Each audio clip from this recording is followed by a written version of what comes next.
Friends चलिए बढ़ते हैं हमारे फर्स्ट क्वेश्चन की ओर। और यहाँ पर पहला हमारा क्वेश्चन है, मनुष्य का वैज्ञानिक नाम क्या है। तो फ्रेंड्स मनुष्य का जो वैज्ञानिक नाम होता है ये होता है होमो सेपियंस। हमारा करेक्ट आंसर हो जाएगा होमो सेपियंस। फ्रेंड्स मैं आगे आने वाली वीडियो में इसका बहुत अच्छे से ध्यान रखूंगी कि जितना भी मैटर है मैं इसको इंग्लिश में भी कवर करूं, ताकि इंग्लिश मीडियम वाले जो स्टूडेंट हैं उनको कोई भी दिक्कत ना हो। चलिए फ्रेंड्स अब मैं बात कर लेती हूँ हमारे क्वेश्चन की। और मनुष्य का जो वैज्ञानिक नाम होता है ये होता है होमो सेपियंस। फ्रेंड्स किसी भी क्वेश्चन का आंसर आपको अगर पहले से पता है, आप उसी समय वीडियो को पॉज करेंगे और कमेंट सेक्शन में अपना आंसर ज़रूर कमेंट करेंगे फ्रेंड्स।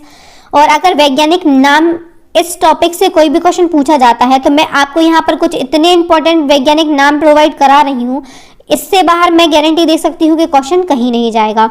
तो फ्रेंड्स जितने भी ये इंपॉर्टेंट वैज्ञानिक नाम है आप इनको नोटबुक में नोट डाउन कर सकते हैं, चाहे तो आप वीडियो को पॉज करके स्क्रीनशॉट ले सकते हैं फ्रेंड्स।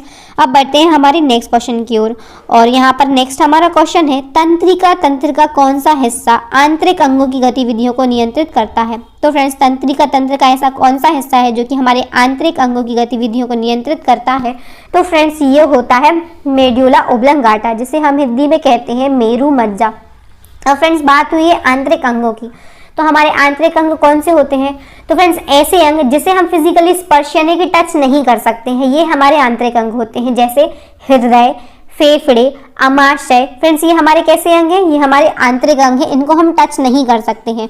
और फ्रेंड्स इनके जो नियंत्रण, इनकी जो गतिविधियों का नियंत्रण है ये किसके द्वारा होता है फ्रेंड्स, तो ये मेडुला ओब्लंगाटा के द्वारा होता है। चलिए फ्रेंड्स मैं आपको पिक्चर से यहाँ पर एक्सप्लेन कर देती हूँ, एक इमेज से यहाँ पर एक्सप्लेन कर देती हूँ कि मेड्यूला ओब्लंगाटा है एक्चुअली में इसकी जो स्थिति है ये कहाँ पर होती है। तो फ्रेंड्स जो मेड्यूला ओब्लंगाटा है ये हमारे पश्चिम मस्तिष्क में होता है। और फ्रेंड्स पश्चिम मस्तिष्क जो होता है इसमें भी कहाँ पर होता है, तो फ्रेंड्स ये पीछे की ओर ये स्थित होता है और ये आगे जाकर ये मेरु रज्जु से जुड़ा होता है और इसका नाम क्या होता है, मेरु मज्जा होता है। और इसे हम क्या कहते हैं, तो फ्रेंड्स इसको हम कहते हैं मेरु मज्जा, ये मेड्यूला ओब्लंगाटा। चलिए फ्रेंड्स अब यहाँ आपको कुछ एडिशनल इन्फॉर्मेशन दे देती हूँ। तो फ्रेंड्स एडिशनल इन्फॉर्मेशन है हमारी, फ्रेंड्स जो तंत्रिका तंत्र है इसको कार्यों के आधार पर कितने भागों में विभाजित किया जाता है। तो फ्रेंड्स इसे 2 भागों में विभाजित किया जाता है। पहला होता है केंद्रीय तंत्रिका तंत्र, जिसे हम इंग्लिश में कहते हैं सेंट्रल नर्वस सिस्टम। और फ्रेंड्स इसमें हम मुख्यतः मस्तिष्क, मेरु मज्जा तथा जो तंत्रिकाएं होती हैं ये आती हैं। फ्रेंड्स सेकंड होता है स्वायत्त तंत्रिका तंत्र। और फ्रेंड्स इसमें हम जो स्वतः संचालित होने वाले अंग होते हैं जैसे कि हृदय, फेफड़े और फ्रेंड्स पाचन तंत्र, उत्सर्जन तंत्र, ये जितने इनसे जुड़ी हुई जितनी तंत्रिकाएं होती हैं इनका अध्ययन करते हैं हम स्वायत्त तंत्रिका तंत्र में। नेक्स्ट हमारा क्वेश्चन है, शरीर की सर्वाधिक प्रबल अस्थि कहाँ होती है। तो फ्रेंड्स शरीर की जो सर्वाधिक प्रबल अस्थि होती है ये स्थित होती है जबड़े में। तो यहाँ पर हमारा आंसर हो जाएगा जबड़े में। फ्रेंड्स मैं आपको डायग्राम की सहायता से बता देती हूँ कि ये कहाँ स्थित होती है। तो फ्रेंड्स ये जबड़े में स्थित होती है, आप देख सकते हैं। और फ्रेंड्स अगर जबड़े की भी बात करूँ तो जबड़े के 2 हिस्से होते हैं, एक ऊपरी हिस्सा होता है ये और एक ये निचला हिस्सा होता है। फ्रेंड्स जो ऊपरी हिस्सा होता है, ये जो ऊपरी हिस्सा आप देख पा रहे हैं, तो इस ऊपरी हिस्से को हम कहते हैं मैंडिबल, क्या कहते हैं फ्रेंड्स, सॉरी मैग्जिला कहते हैं इसको। और फ्रेंड्स जो निचला हिस्सा होता है इसको कहते हैं मैंडिबल। तो फ्रेंड्स जो निचला हिस्सा होता है मैंडिबल, ये ही मनुष्य की सर्वाधिक मजबूत हड्डी होती है। और फ्रेंड्स यहाँ पर अगर मैं बात करती हूँ इसकी मैंडिबल की, तो ये मनुष्य खोपड़ी की एकमात्र चलित हड्डी होती है। एग्जाम में कई बार क्वेश्चन पूछा जाता है, आप स्टार लगा लीजिए या IMP करके नोट लिख लीजिए कि मनुष्य शरीर यानी मनुष्य खोपड़ी की एकमात्र चलित हड्डी जो होती है ये कौन सी होती है। तो मनुष्य खोपड़ी की एकमात्र चलित हड्डी जो होती है ये होती है मैंडिबल, याद रखिएगा आप। चलिए फ्रेंड्स अब बढ़ते हैं हमारे नेक्स्ट क्वेश्चन की। नेक्स्ट हमारा क्वेश्चन है, मानव शरीर के किस अंग की हड्डी सबसे लंबी होती है। तो फ्रेंड्स मानव शरीर का ऐसा कौन सा अंग है जिसकी हड्डी सबसे लंबी होती है। तो फ्रेंड्स जो जांघ की हड्डी होती है इसका नाम होता है फीमर, ये मनुष्य शरीर की सबसे लंबी हड्डी होती है। और फ्रेंड्स अगर मैं बात करूँ फीमर की, तो ये कहाँ पर स्थित होती है, जांघ यानी कि थाई में स्थित होती है। कहाँ पर फ्रेंड्स, थाई में ये स्थित होती है। और फ्रेंड्स अगर इसकी मैं लंबाई की बात करूं तो एक वयस्क मनुष्य में इसकी जो लंबाई है ये 48 सेंटीमीटर होती है। चलिए फ्रेंड्स अब बढ़ते हैं हमारे नेक्स्ट क्वेश्चन की ओर। और फ्रेंड्स आप यहाँ पर डायग्राम में देख सकते हैं कि ये है कौन सी हमारी फीमर बोन है। और फ्रेंड्स यहाँ कुछ एडिशनल इन्फॉर्मेशन आपके लिए, नवजात शिशुओं में हड्डियों की संख्या कितनी होती है। तो फ्रेंड्स ये जो क्वेश्चन है एग्जाम में कई बार पूछा जाता है और आगे आने की इसकी जो प्रोबेबिलिटी है ये भी बहुत ज़्यादा है, तो इसमें आप स्टार लगा लीजिए। नवजात शिशुओं में हड्डियों की जो संख्या है ये कितनी होती है, तो ये 300 होती है। और फ्रेंड्स यहाँ मैं आपको बता देती हूँ, एक वयस्क मनुष्य में हड्डियों की संख्या है ये 206 होती है। अब फ्रेंड्स आपके दिमाग में क्वेश्चन आया होगा कि ये 300 से 206 कैसे हो जाती है। तो फ्रेंड्स जब नवजात शिशु होते हैं इनमें हड्डियों की संख्या 300 होती है और जैसे जैसे हम बढ़ते चले जाते हैं तो हमारी जो कुछ बोन्स हैं ये आपस में जुड़ जाती हैं और वयस्क होते ही ये हमारे शरीर में कितनी बचती हैं, 206 बचती हैं। चलिए फ्रेंड्स अब बढ़ते हैं हमारे नेक्स्ट क्वेश्चन की ओर। और नेक्स्ट हमारा क्वेश्चन है, दांतों तथा हड्डियों में पाए जाने वाले तत्व कौन से हैं। तो फ्रेंड्स दांतों और हड्डियों में पाए जाने वाले जो तत्व हैं ये कैल्शियम और फास्फोरस होते हैं। कौन से? कैल्शियम और फास्फोरस यहाँ हमारा आंसर हो जाएगा। फ्रेंड्स एडिशनल इन्फॉर्मेशन आपके लिए, परमाणु क्रमांक इनका पूछा जाता है क्या होता है। तो फ्रेंड्स कैल्शियम का जो परमाणु क्रमांक है ये 20 होता है और फ्रेंड्स इसका जो प्रतीक है ये Ca होता है। हम इसे कैल्शियम को Ca से डिनोट करते हैं। और फ्रेंड्स अगर मैं बात करूं फास्फोरस की तो इसका जो परमाणु क्रमांक होता है ये कितना होता है, 15 और इसका जो प्रतीक होता है तो ये P होता है। हम P से प्रदर्शित करते हैं फास्फोरस के लिए। चलिए फ्रेंड्स अब बढ़ते हैं हमारे नेक्स्ट क्वेश्चन की ओर। और नेक्स्ट हमारा क्वेश्चन है, वृद्धावस्था में मनुष्य की हड्डियाँ क्यों कमजोर हो जाती हैं। तो फ्रेंड्स वृद्धावस्था में मनुष्य की जो हड्डियां हैं ये कैल्शियम की कमी के कारण कमजोर हो जाती हैं। और फ्रेंड्स वृद्धावस्था में कैल्शियम की कमी से होने वाला जो रोग है इसको हम क्या कहते हैं। तो फ्रेंड्स इस रोग के लिए हम बोलते हैं ऑस्टियोपोरोसिस। क्या बोलते हैं फ्रेंड्स? ऑस्टियोपोरोसिस। एग्जाम में क्वेश्चन पूछा जाता है कि ऑस्टियोपोरोसिस जो बीमारी है ये किन में होती है। तो फ्रेंड्स वयस्क से वृद्धावस्था में ये होती है। और फ्रेंड्स पूछा जाता है ऑस्टियोपोरोसिस जो बीमारी है ये किस कारण से होती है। तो फ्रेंड्स ये कैल्शियम की कमी के कारण होती है। चलिए फ्रेंड्स अब बढ़ते हैं हमारे नेक्स्ट क्वेश्चन की ओर। और नेक्स्ट हमारा क्वेश्चन है, मनुष्य के जीवन काल में कितने दांत 2 बार विकसित होते हैं। तो फ्रेंड्स मनुष्य के पूरे जीवन काल में 20 दांत ऐसे होते हैं जो 2 बार उगते हैं। कौन से होते हैं फ्रेंड्स? 20 दांत। और फ्रेंड्स अगर एग्जाम में क्वेश्चन पूछा जाता है कि मनुष्य के जो दांत होते हैं ये कितने प्रकार के होते हैं। तो फ्रेंड्स 4 प्रकार के होते हैं। मैं आपको यहाँ पर बता देती हूँ मनुष्य के दांत कितने प्रकार के होते हैं। 4 प्रकार के। पहले होते हैं कृतंक, दूसरे होते हैं रदनक, तीसरे होते हैं अग्रचवर्णक और फ्रेंड्स चौथा प्रकार जो होता है ये होता है चवर्णक। और फ्रेंड्स अगर मैं इनकी संख्या बता दूं तो एक जबड़े में फ्रेंड्स 2 कृतंक होते हैं और फ्रेंड्स 4 दांत होते हैं ये होते हैं रदनक और फ्रेंड्स 4 दांत होते हैं ये अग्रचवर्णक होते हैं। तो फ्रेंड्स इस प्रकार 4 और 4 8 और 2 हो गए कितने 10। तो फ्रेंड्स 10 2 दांत होते हैं एक जबड़े में और दोनों जबड़ों में अगर मैं बात करूं तो ये हो जाएंगे 20। तो फ्रेंड्स जो 20 दांत होते हैं ये मनुष्य के जीवन काल में 2 बार विकसित होते हैं। और फ्रेंड्स जो लास्ट वाले होते हैं चौथे जो चवर्णक दांत होते हैं इनकी जो संख्या होती है फ्रेंड्स, तो फ्रेंड्स इनकी संख्या होती है 12। और फ्रेंड्स ये दांत ऐसे होते हैं जो मनुष्य के जीवन काल में 1 बार ही उगते हैं। और अगर मैं वयस्क मनुष्य में बात करूं तो वयस्क मनुष्य में इस प्रकार कितने हो गए 20 और 12 कितने हो गए फ्रेंड्स 32। तो 32 दांत होते हैं ये वयस्क मनुष्य में पाए जाते हैं। चलिए फ्रेंड्स अब बढ़ते हैं हमारे नेक्स्ट क्वेश्चन की ओर। और नेक्स्ट हमारा क्वेश्चन है, मानव शरीर में कितना सोना यानी गोल्ड पाया जाता है। तो फ्रेंड्स हमारे शरीर में भी सोना पाया जाता है और इसकी जो मात्रा होती है तो फ्रेंड्स ये कितनी होती है 0.2 मिलीग्राम होती है। चलिए फ्रेंड्स अब बढ़ते हैं हमारे नेक्स्ट क्वेश्चन की ओर। और फ्रेंड्स नेक्स्ट हमारा क्वेश्चन है, मनुष्य के शरीर में हृदय को एक बार धड़कने के लिए कितना समय लगता है। तो फ्रेंड्स मनुष्य शरीर में हृदय को एक बार धड़कने के लिए 0.8 सेकंड का समय लगता है। फ्रेंड्स अब यहाँ पर मैं आपको बता देती हूँ ये हृदय की संरचना आप देख पा रहे होंगे। और फ्रेंड्स इसमें पूछा जाता है कि मनुष्य हृदय में कितने कोष्ठ होते हैं। तो फ्रेंड्स 4 कोष्ठ होते हैं, आप देख सकते हैं बायां आलिंद, दायां आलिंद, दायां निलय और फ्रेंड्स बायां निलय। चलिए फ्रेंड्स अब बढ़ते हैं हमारे नेक्स्ट क्वेश्चन की ओर। और नेक्स्ट हमारा क्वेश्चन है, मनुष्य का हृदय यानी ह्यूमन हार्ट जो होता है मनुष्य का हृदय होता है। तो फ्रेंड्स मनुष्य का जो हृदय होता है ये कितने कोष्ठीय होता है। तो फ्रेंड्स 4 कोष्ठीय होता है। मैंने अभी आपको बताया था बायां आलिंद, दायां निलय और बायां निलय। एडिशनल इन्फॉर्मेशन आपके लिए, मनुष्य के हृदय का जो भार होता है ये लगभग कितना होता है। तो फ्रेंड्स 300 ग्राम होता है। और फ्रेंड्स मनुष्य हृदय जो है 1 मिनट में कितनी बार धड़कता है। तो फ्रेंड्स 72 बार धड़कता है। फ्रेंड्स ये दोनों क्वेश्चन ही एग्जाम में कई बार पूछे गए हैं, आप स्टार पॉइंट लगा लीजिए और इन्हें नोट करके अपनी नोटबुक में इन्हें नोट डाउन कर लीजिए। फ्रेंड्स मैं जो एडिशनल इन्फॉर्मेशन आपके लिए यहाँ प्रोवाइड कर रही हूँ, फ्रेंड्स ये ज़्यादा से ज़्यादा क्वेश्चन की संख्या है जिससे मैंने कम करके यहाँ पर नोट पॉइंट बना दिए हैं। चलिए फ्रेंड्स अब बढ़ते हैं हमारे नेक्स्ट क्वेश्चन की ओर। और फ्रेंड्स यहाँ पर नेक्स्ट हमारा क्वेश्चन है, मनुष्य का हृदय 1 मिनट में कितनी बार धड़कता है? तो इसका आंसर मैं आपको नोट पॉइंट में दे चुकी हूँ।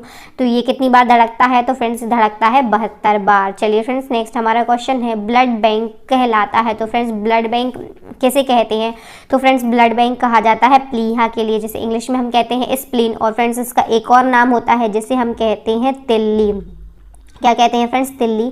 और एग्जाम में ये कई बार क्वेश्चन पूछा जाता है। चलिए फ्रेंड्स अब बढ़ते हैं हमारे नेक्स्ट क्वेश्चन की ओर। और नेक्स्ट हमारा क्वेश्चन है, RH फैक्टर जो है इसके खोजकर्ता कौन थे? तो फ्रेंड्स RH फैक्टर के खोजकर्ता थे, ये थे लैंडस्टीनर एवं वियनर। एग्जाम में कई बार क्वेश्चन पूछा जाता है। फ्रेंड्स मैंने जितने भी यहाँ पर क्वेश्चन लिए हैं ये प्रीवियस ईयर के एग्जाम्स में बार बार पूछे गए हैं और आगे आने की जो इनकी प्रोबेबिलिटी है ये भी बहुत ज़्यादा है। तो चलिए फ्रेंड्स अब बढ़ते हैं हमारे नेक्स्ट क्वेश्चन की ओर। और नेक्स्ट हमारा क्वेश्चन है, मनुष्य के शरीर में रक्त की मात्रा होती है। तो फ्रेंड्स मनुष्य के शरीर में रक्त की मात्रा कितनी होती है?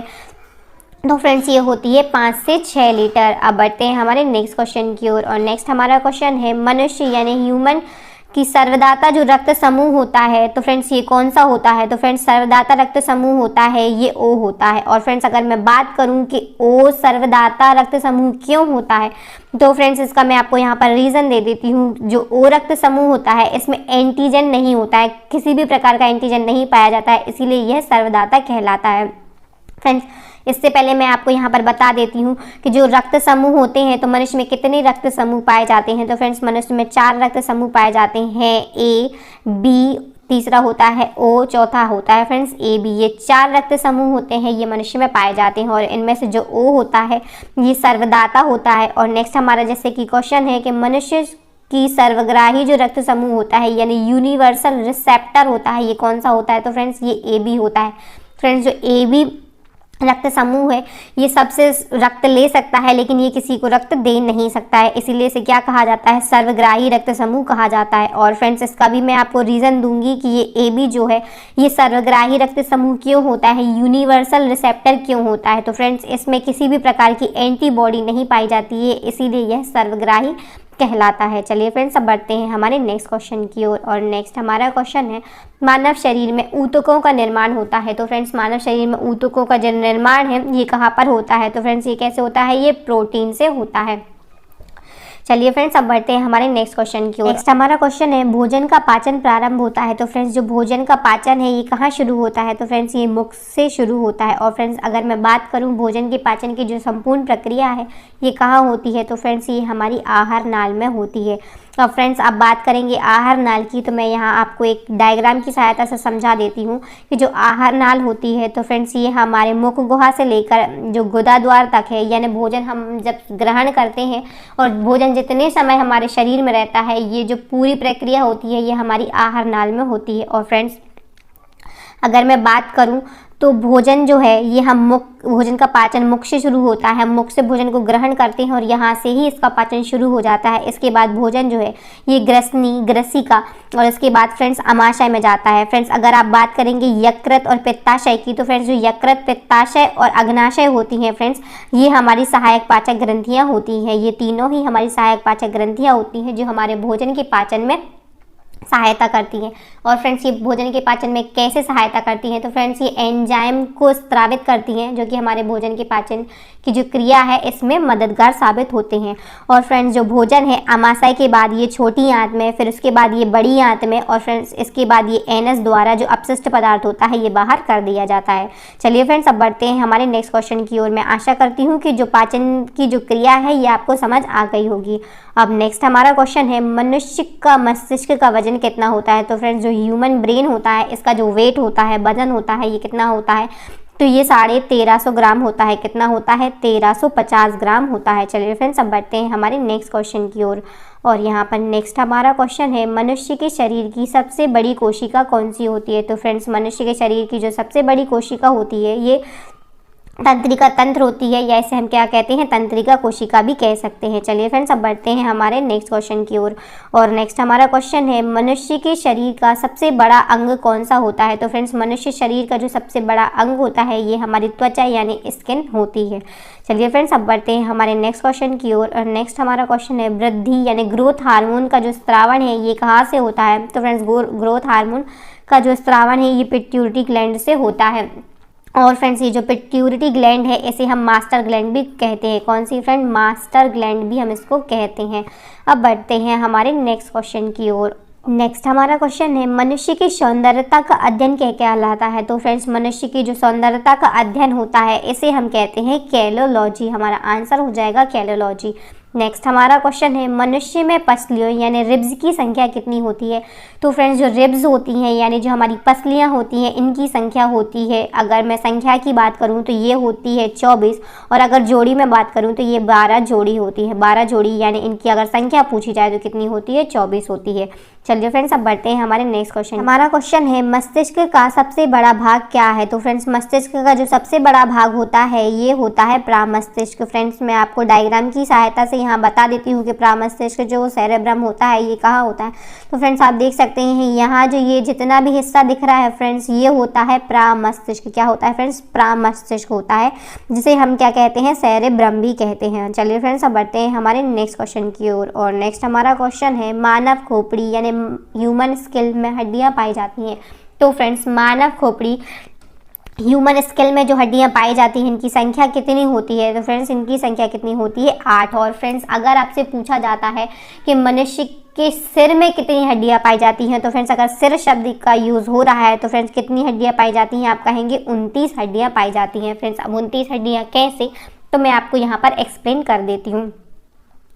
फ्रेंड्स, जो 8 हड्डियां होती हैं फ्रेंड्स ये कहाँ पर? स्कल यानी कि खोपड़ी में होती हैं। और फ्रेंड्स, अगर मैं चेहरे की बात करूँ तो जो 14 हड्डियां होती हैं ये चेहरे में होती हैं। और फ्रेंड्स, जो 6 हड्डियां होती हैं ये दोनों साइड के कान में होती हैं। किस में होती है फ्रेंड्स? कान में होती है। और फ्रेंड्स, अगर मैं बात करूं तो एक हड्डी जो होती है ये कहाँ होती है? तो फ्रेंड्स, ये गर्दन में होती है। इस प्रकार आप काउंट कर सकते हैं फ्रेंड्स, ये हो गई 20 और एक हो गई 21, और फ्रेंड्स ये 8 को अगर आप इसमें काउंट कर देंगे तो फ्रेंड्स कितनी हो गई? कुल 29 हड्डियाँ हो गई। अगर आपसे पूछा जाता है मनुष्य के सिर में कितनी हड्डियाँ पाई जाती हैं तो 29 हड्डियाँ पाई जाती हैं। और अगर आपसे सीधा पूछा जाता है खोपड़ी में तो 8 हड्डियाँ। फ्रेंड्स, अगर चेहरे की बात की जाए तो 14 हड्डियाँ पाई जाती हैं। और फ्रेंड्स, अगर कान की बात की जाए तो 6 हड्डियाँ। और फ्रेंड्स, लेकिन याद रखिएगा अगर एक कान की बात होती है फ्रेंड्स तो 3 हड्डियाँ ही पाई जाती हैं एक कान में। फ्रेंड्स, अगर गर्दन की बात की जाए तो गर्दन में सिर्फ एक ही हड्डी पाई जाती है। अब बढ़ते हैं हमारे नेक्स्ट क्वेश्चन की ओर। और नेक्स्ट हमारा क्वेश्चन है, मानव शरीर में मांसपेशियों की कुल संख्या कितनी होती है? तो फ्रेंड्स, मानव शरीर में मांसपेशियों की जो कुल संख्या होती है ये होती है 639 होती है। कितनी होती है? 639, 639। और फ्रेंड्स, अगर मैं मांसपेशी से कोई क्वेश्चन उठाऊँ तो फ्रेंड्स एक क्वेश्चन ही एग्जाम में बार बार पूछा जाता है कि मानव शरीर की सबसे बड़ी मांसपेशी कौन सी होती है? तो फ्रेंड्स, मानव शरीर की जो सबसे बड़ी मांसपेशी है ये होती है ग्लूटस मैक्सिमस। क्या होती है फ्रेंड्स? ग्लूटस मैक्सिमस इसका नाम है, और ये मानव शरीर की सबसे बड़ी हड्डी होती है। चलिए फ्रेंड्स, अब बढ़ते हैं हमारे नेक्स्ट क्वेश्चन की ओर। फ्रेंड्स, इसमें आप स्टार पॉइंट लगा लीजिए और नोट करके इसको आप ज़रूर लिख लीजिएगा। ये क्वेश्चन एग्जाम में पूछा जाता है कि मानव शरीर की सबसे बड़ी मांसपेशी कौन सी होती है? तो मानव शरीर की सबसे बड़ी मांसपेशी ग्लूटस मैक्सिमस। चलिए फ्रेंड्स, अब बढ़ते हैं हमारे नेक्स्ट क्वेश्चन की ओर। और नेक्स्ट हमारा क्वेश्चन है, मानव शरीर का सामान्य तापमान कितना होता है? तो फ्रेंड्स, मानव शरीर का जो सामान्य तापमान यानी जो कि टेम्परेचर होता है ये कितना होता है? 37 डिग्री सेल्सियस। और अगर हम फ़ारेनहाइट में बात करें फ्रेंड्स तो फ़ारेनहाइट में कितना होता है? तो ये होता है 98.6 डिग्री फ़ारेनहाइट। हमारा करेक्ट आंसर हो जाएगा। चलिए फ्रेंड्स, अब बढ़ते हैं हमारे नेक्स्ट क्वेश्चन की ओर। फ्रेंड्स, मैं जानती हूँ इंग्लिश मीडियम वालों के लिए यहाँ पे बहुत ज़्यादा प्रॉब्लम हो रही होगी, तो मैं आगे से जो हमारी PDF वगैरह रहेंगी मैं आगे से अपनी वीडियो में इस चीज़ का खास ख्याल रखूँगी कि मैं इन चीज़ों को इंग्लिश में भी आपके लिए प्रोवाइड कर सकूँ, ताकि हमारे जो इंग्लिश मीडियम वाले स्टूडेंट हैं उनके लिए किसी भी प्रकार की कोई भी परेशानी ना हो और उन्हें दूसरे चैनल पर मूव ना करना पड़े।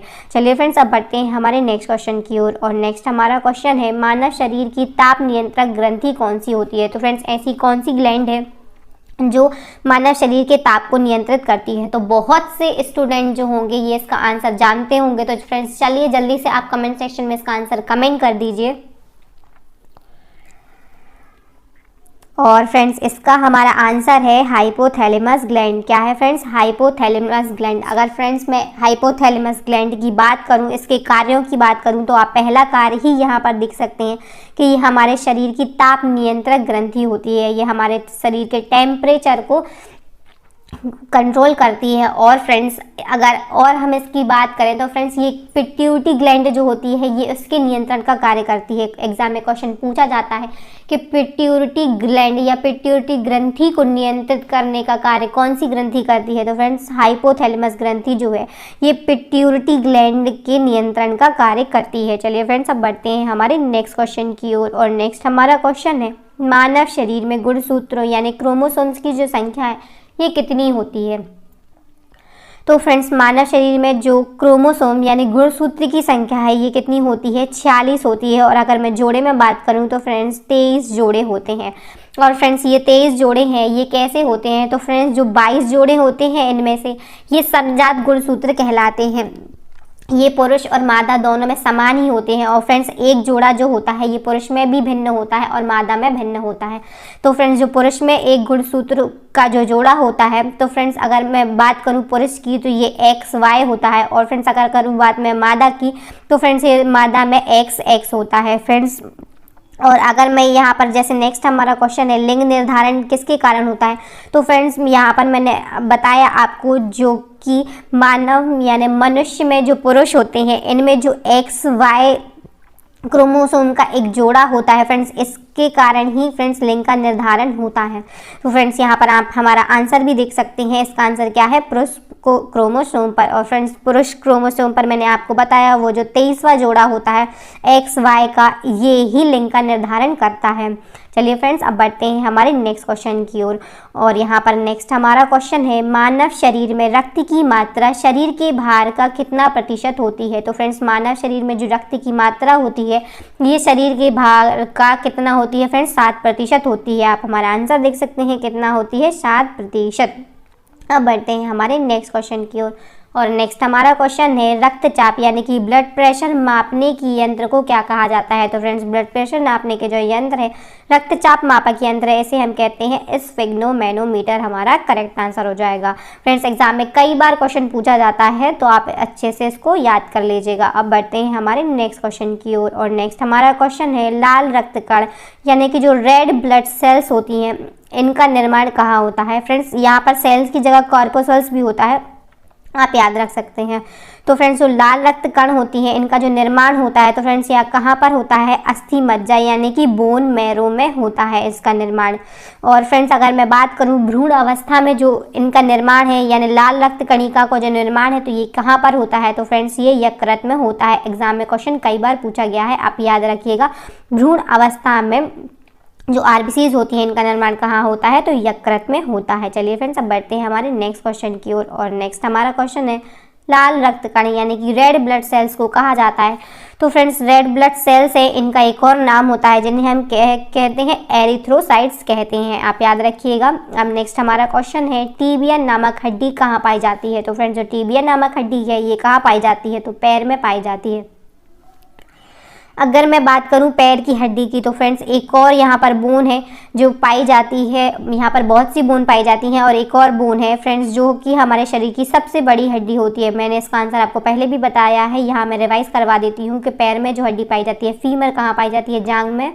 तो फ्रेंड्स ये हमारे शरीर की सबसे बड़ी हड्डी होती है। सबसे बड़ी हड्डी होती है कौन सी? फ्रेंड्स फीमर, याद रखिएगा।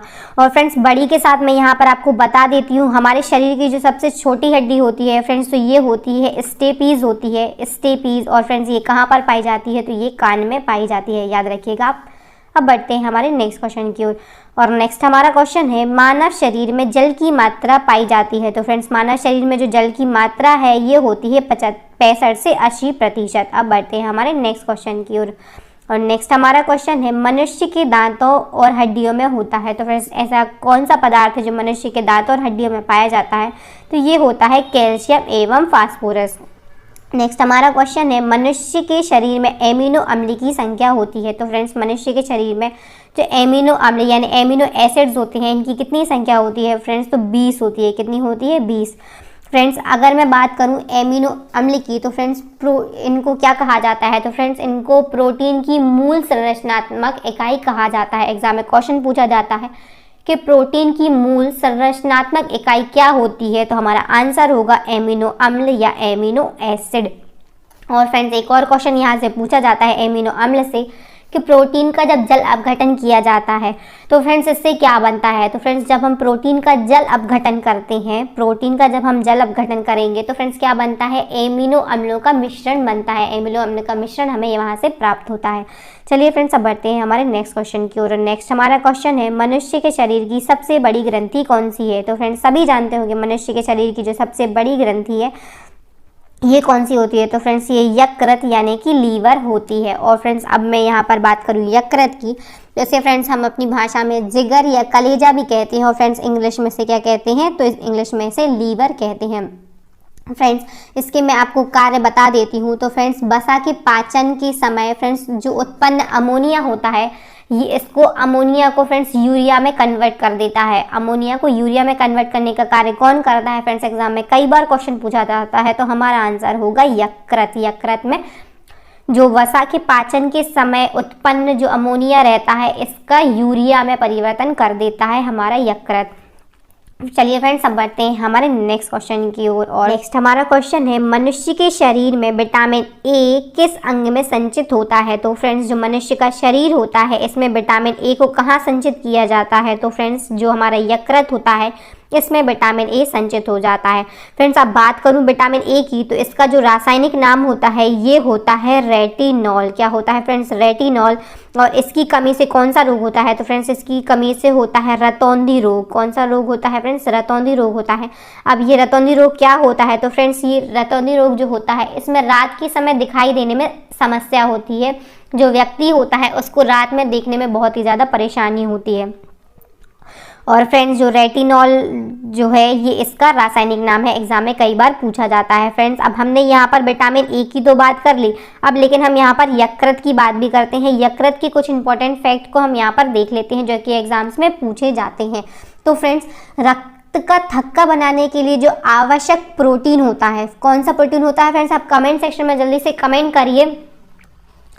तो फ्रेंड्स रक्त का थक्का बनाने के लिए जो आवश्यक प्रोटीन होता है ये होता है फाइब्रिनोजन। कौन सा होता है? फाइब्रिनोजन नामक जो प्रोटीन होता है। और फ्रेंड्स इसका निर्माण कहाँ पर होता है? तो फ्रेंड्स इसका निर्माण होता है हमारे यकृत में।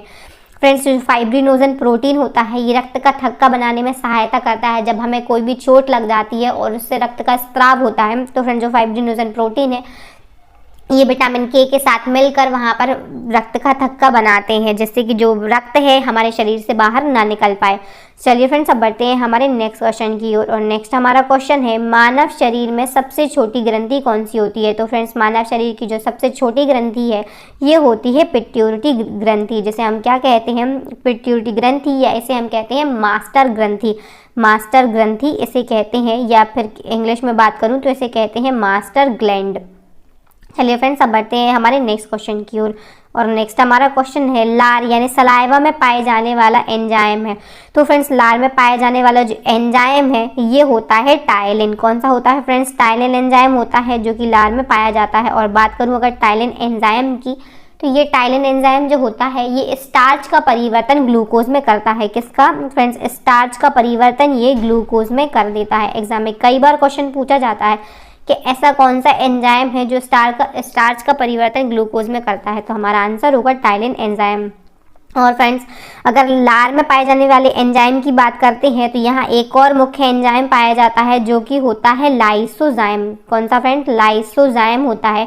और फ्रेंड्स ये जो एंजाइम होता है ये जीवाणुनाशी होता है। किस प्रकार का एंजाइम होता है? जीवाणुनाशी, यानी जब हम भोजन को ग्रहण करते हैं उस समय हमारे शरीर में बहुत से छोटे छोटे कीटाणु चले जाते हैं और ये उनको नष्ट करने का कार्य करता है लाइसोजाइम एंजाइम। चलिए फ्रेंड्स अब बढ़ते हैं हमारे नेक्स्ट क्वेश्चन की ओर। और नेक्स्ट हमारा यहाँ पर क्वेश्चन है नेक्स्ट हमारा क्वेश्चन है वृक्क यानी किडनी का वजन होता है। तो फ्रेंड्स किडनी का वजन कितना होता है? तो फ्रेंड्स हमारा आंसर हो जाएगा 150 ग्राम। किडनी का वजन कितना होता है? 150 ग्राम। और फ्रेंड्स अगर मैं बात करूं किडनी की यानी वृक्क की, तो हमारा जो शरीर होता है इसमें रक्त का शुद्धिकरण कहाँ होता है? तो फ्रेंड्स रक्त के शुद्धिकरण की जो प्रक्रिया होती है किडनी यानी हमारे वृक्क में ही होती है। चलिए फ्रेंड्स अब बढ़ते हैं हमारे नेक्स्ट क्वेश्चन की ओर। और नेक्स्ट हमारा क्वेश्चन है श्वेत रक्त कण यानी व्हाइट ब्लड सेल्स का जीवन काल कितना होता है? तो व्हाइट ब्लड सेल का जीवन काल जो है ये 1 से 4 दिन का होता है। हमारा करेक्ट आंसर हो जाएगा 1 से 4 दिन। नेक्स्ट हमारा क्वेश्चन है श्वेत रक्त कण यानी व्हाइट ब्लड सेल्स को कहा जाता है? तो फ्रेंड्स इनको कहा जाता है ल्यूकोसाइट्स। क्या कहा जाता है फ्रेंड्स? ल्यूकोसाइट्स इनको कहा जाता है।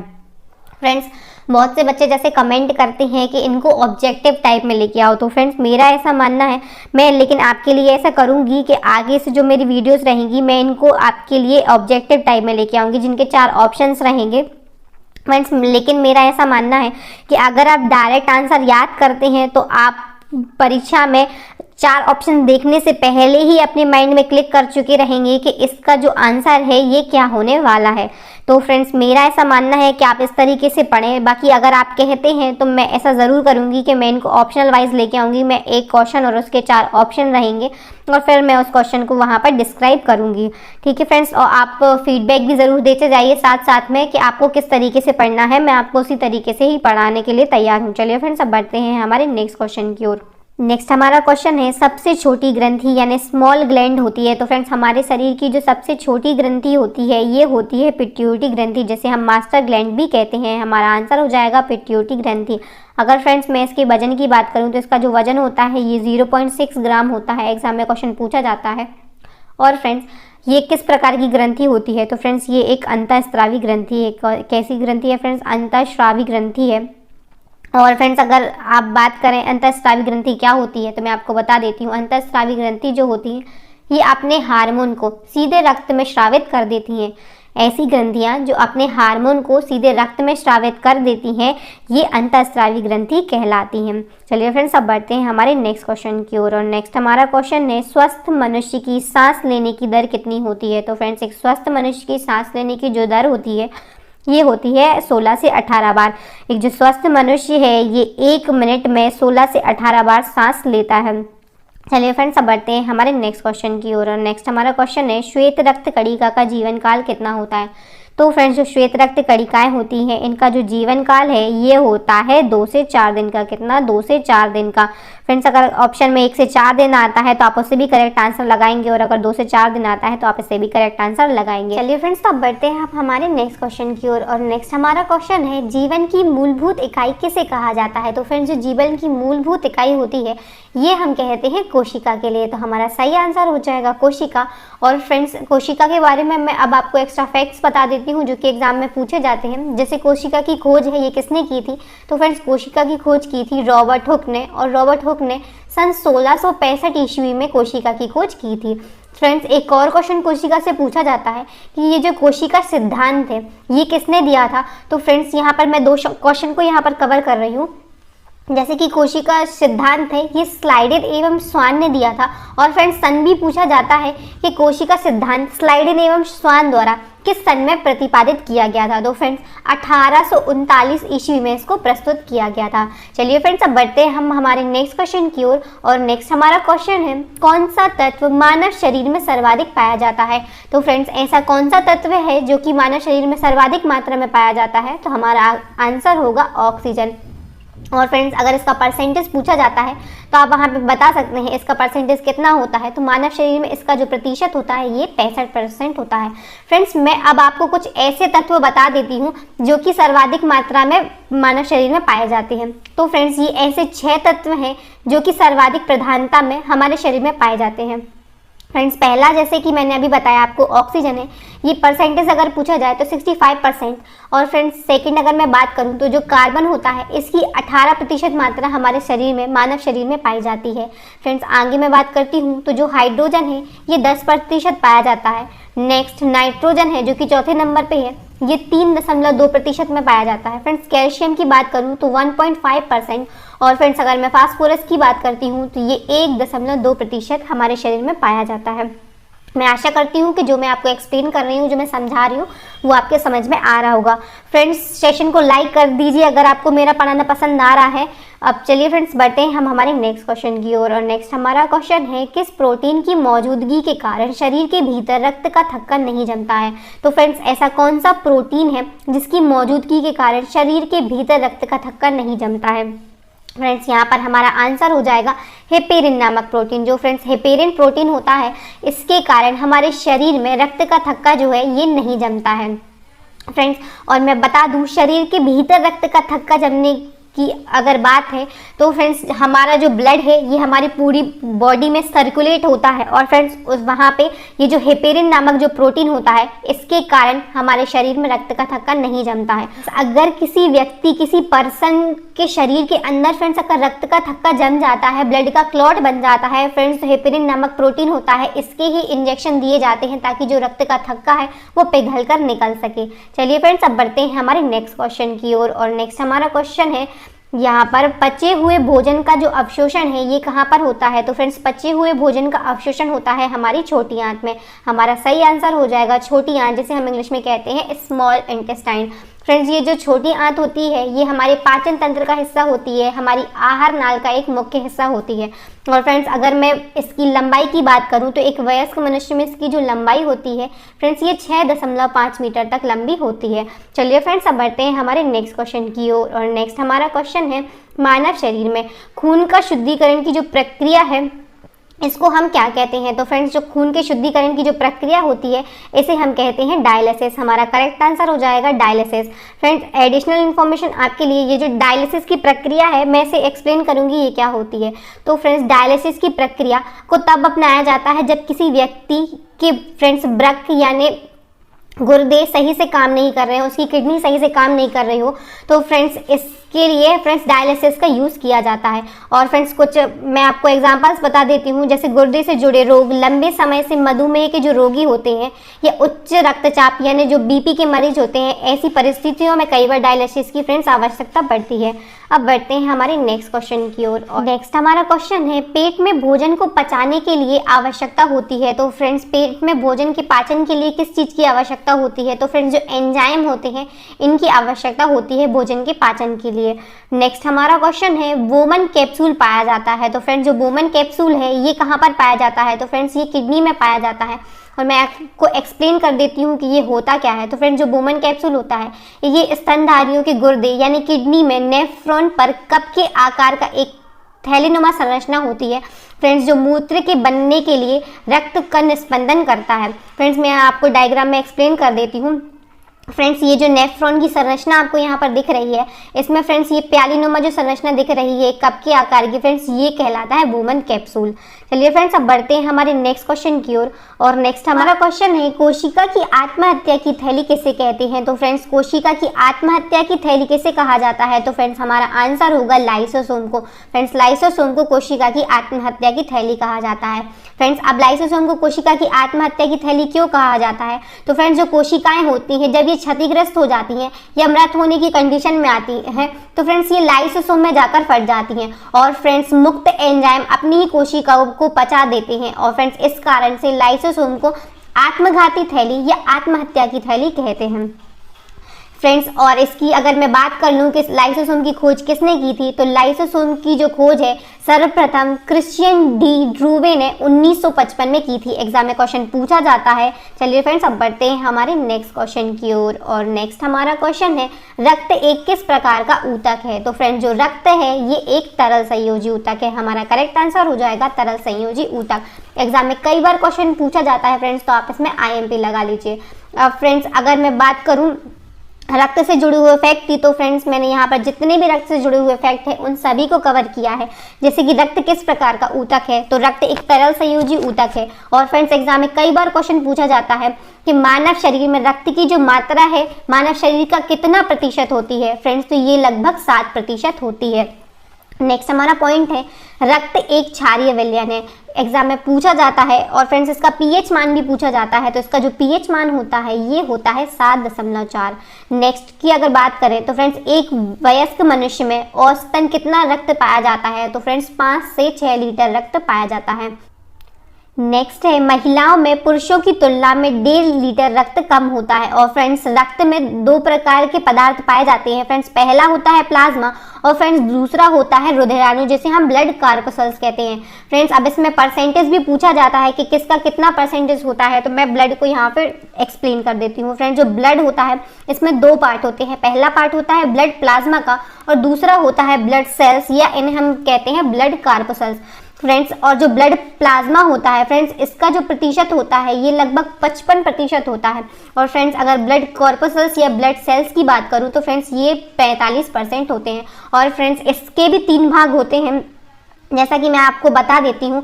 पहला होता है रेड ब्लड सेल्स फ्रेंड्स, दूसरा होता है वाइट ब्लड सेल्स और फ्रेंड्स नेक्स्ट होता है प्लेटलेट्स, जैसा कि आप यहाँ पर डायग्राम में देख सकते हैं। चलिए फ्रेंड्स अब बढ़ते हैं हमारे नेक्स्ट क्वेश्चन की ओर।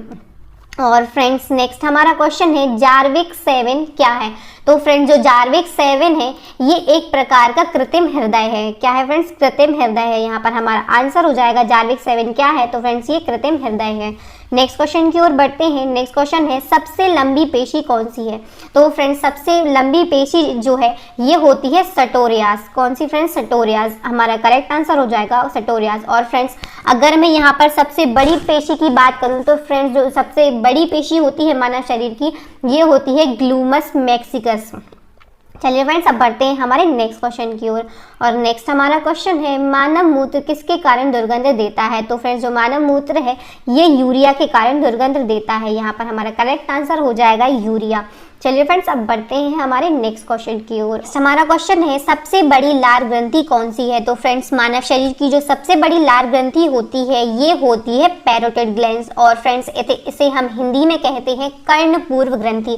फ्रेंड्स वैसे इंग्लिश में ही लिखा आता है, बाकी हिंदी में भी आप याद कर लीजिएगा, इसे कहते हैं कर्णपूर्व ग्रंथि।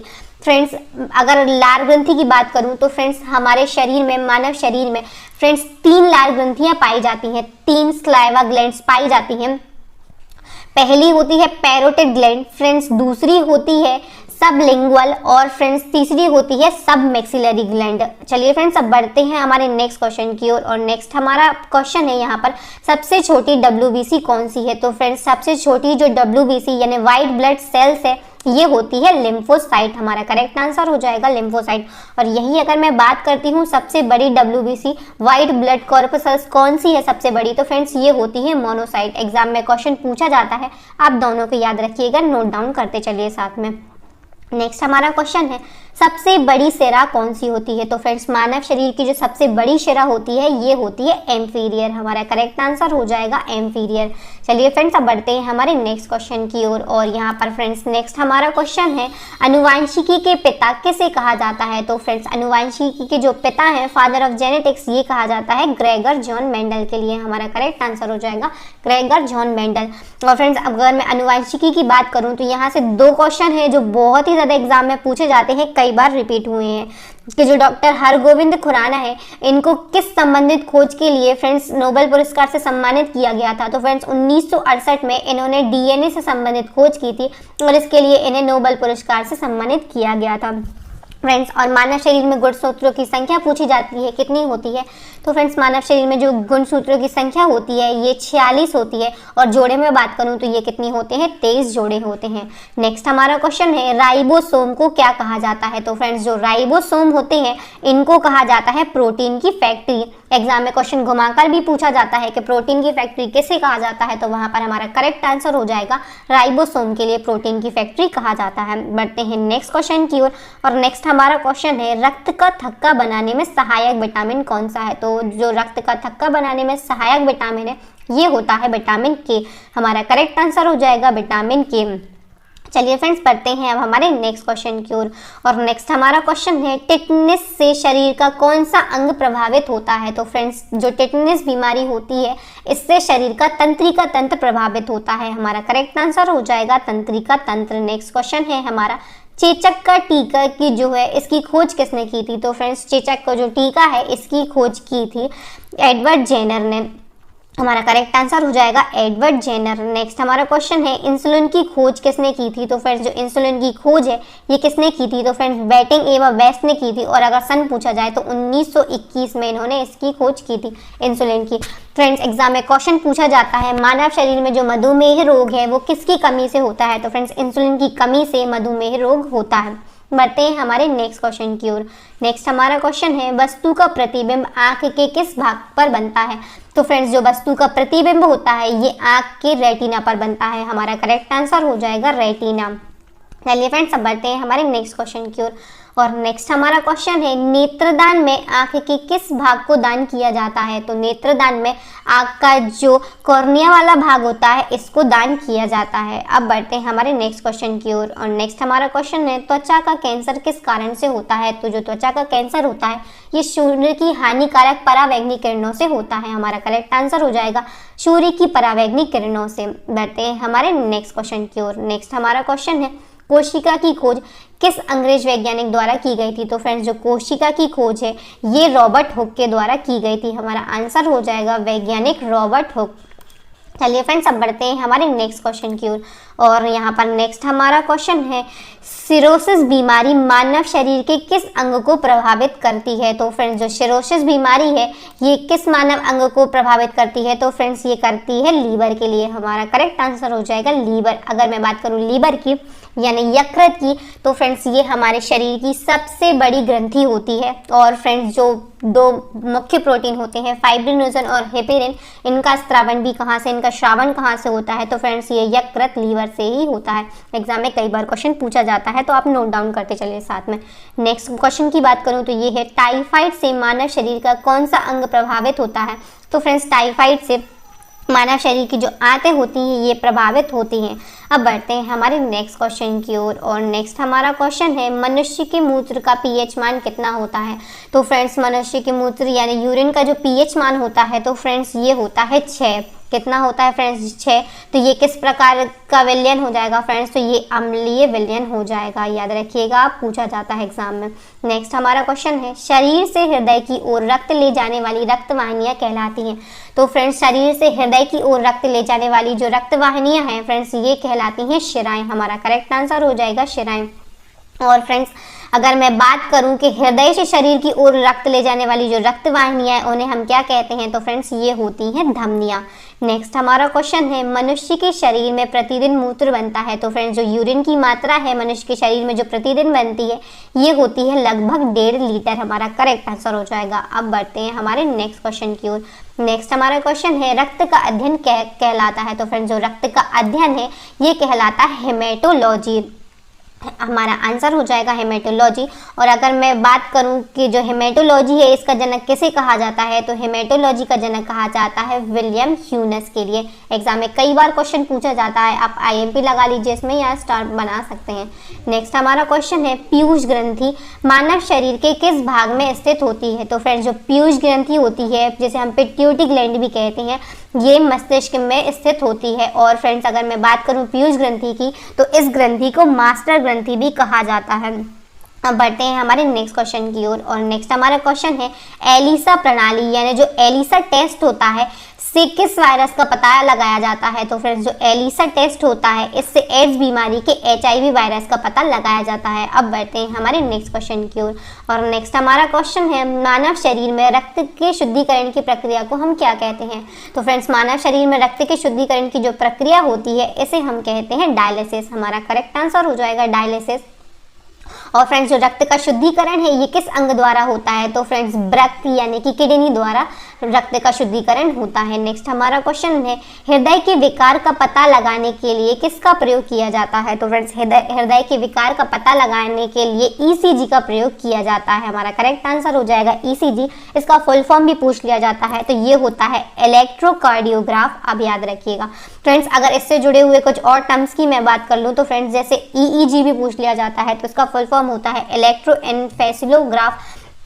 और ये किससे संबंधित है? तो फ्रेंड्स मस्तिष्क कष्ट संबंधी बीमारियों का पता लगाने के लिए EEG का प्रयोग किया जाता है। और फ्रेंड्स जो पेसमेकर होता है ये हृदय की गति कम हो जाने पर उसे सामान्य अवस्था में लाने के लिए पेसमेकर का यूज किया जाता है। और नेक्स्ट अगर मैं टर्म की बात करूं तो ये है सिटी स्कैन।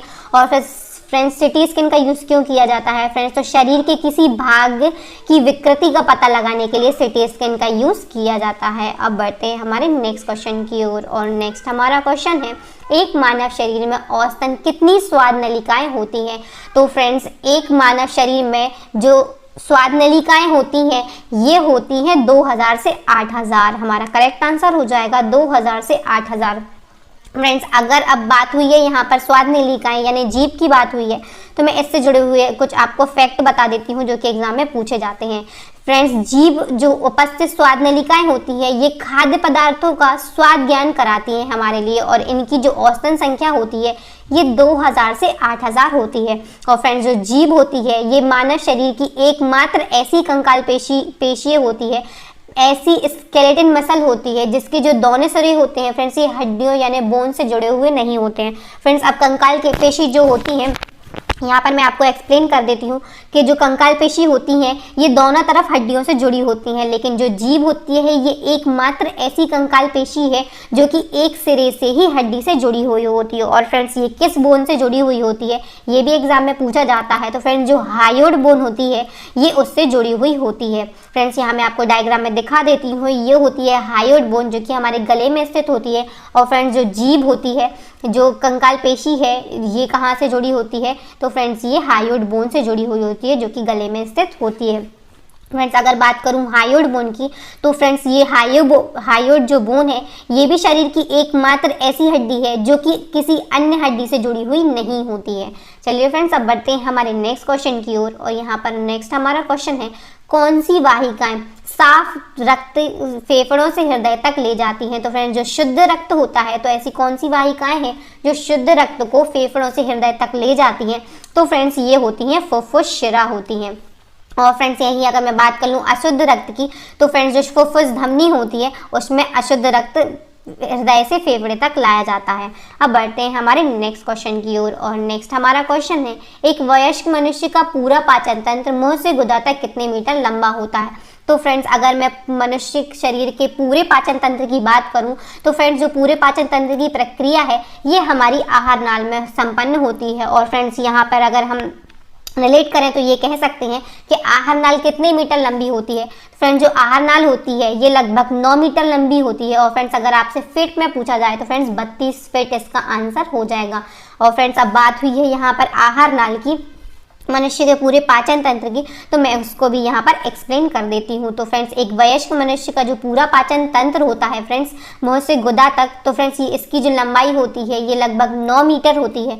और फ्रेंड्स इसमें भी जो छोटी आंत होती है ये 6.5 मीटर का हिस्सा कवर करती है। और फ्रेंड्स जो बड़ी आंत होती है ये लगभग 1.5 मीटर का, बाकी जो अन्य है फ्रेंड्स ये लीवर और फ्रेंड्स ग्रसनी ग्रसिका और मुंह होता है इसके द्वारा फ्रेंड्स ये कवर किया जाता है। और फ्रेंड्स मैं यहाँ पर आपको बता देती हूँ कि जो लीवर और गॉल ब्लैडर होता है फ्रेंड्स, और इसके अलावा फ्रेंड्स ये जो पैनक्रियाज होता है, तो फ्रेंड्स ये हमारी सहायक पाचक ग्रंथियाँ होती हैं। हिंदी में मैं बता देती हूँ यकृत, पित्ताशय और फ्रेंड्स जो अग्नाशय होती है ये हमारी सहायक पाचक ग्रंथियाँ होती हैं। फ्रेंड्स ये पाचन तंत्र का हिस्सा नहीं होती हैं, लेकिन ये हमारे शरीर में जो पाचन की प्रक्रिया है उसमें मुख्य भूमिका निभाती हैं। बहुत से ऐसे एंजाइम को रिलीज करती हैं जो कि हमारे भोजन के पाचन में सहायता करते हैं। अब बढ़ते हैं हमारे नेक्स्ट क्वेश्चन की ओर। और नेक्स्ट हमारा क्वेश्चन है, मांसपेशियों को हड्डी से जोड़ने वाले ऊतक क्या कहलाते हैं। तो फ्रेंड्स मांसपेशियों को हड्डी से जोड़ने वाले जो ऊतक होते हैं इन्हें हम कहते हैं टेंडन। अब फ्रेंड्स बात हो रही है टेंडन की, तो मैं इसका हिंदी नाम भी बता देती हूँ, कंफ्यूज करने के लिए दे दिया जाता है। तो फ्रेंड्स इसे हिंदी में कहा जाता है कंडरा। और फ्रेंड्स ये जो टेंडन होता है ये मांसपेशियों यानी मसल्स को बोन से कनेक्ट करता है। और फ्रेंड्स इसके अलावा मैं बता देती हूँ लिगामेंट भी एग्जाम में पूछा जाता है, तो इसका जो हिंदी नाम होता है ये होता है स्नायु बंधन। और फ्रेंड्स ये हड्डियों को हड्डियों से कनेक्ट करता है। एग्जाम में कई बार क्वेश्चन पूछा जाता है हड्डियों को हड्डियों से कनेक्ट जो करते हैं उन्हें क्या कहते हैं, तो फ्रेंड्स उन्हें हम कहते हैं लिगामेंट। बढ़ते हैं हमारे नेक्स्ट क्वेश्चन की ओर। और नेक्स्ट हमारा क्वेश्चन है, मनुष्य के शरीर में रक्त परिभ्रमण में कितना समय लगता है। तो फ्रेंड्स ब्लड की एक पूरी साइकिल होने में कितना समय लगता है, तो फ्रेंड्स 23 सेकेंड का समय लगता है। हमारा करेक्ट आंसर हो जाएगा 23 सेकेंड।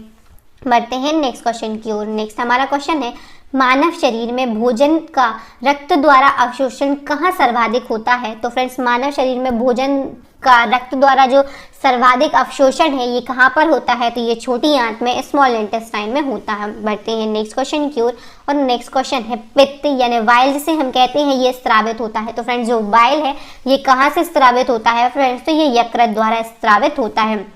और फ्रेंड्स यकृत द्वारा ये स्रावित होता है। और फ्रेंड्स अगर मैं बात करूं कि ये कहाँ एकत्रित होता है तो फ्रेंड्स ये कहाँ पर पित्ताशय में जाकर जमा हो जाता है। कहाँ पर फ्रेंड्स? पित्ताशय में जाकर जमा हो जाता है। एग्जाम में क्वेश्चन पूछा जाता है, आप याद रखिएगा। बढ़ते हैं हमारे नेक्स्ट क्वेश्चन की ओर, और नेक्स्ट हमारा क्वेश्चन है रक्त का थक्का जमने में सहायक प्रोटीन कौन सा है? तो फ्रेंड्स रक्त का थक्का जमने के लिए जो सहायक प्रोटीन है फ्रेंड्स ये होते हैं प्रोथ्रोम्बिन और फ्रेंड्स फाइब्रिनोजन।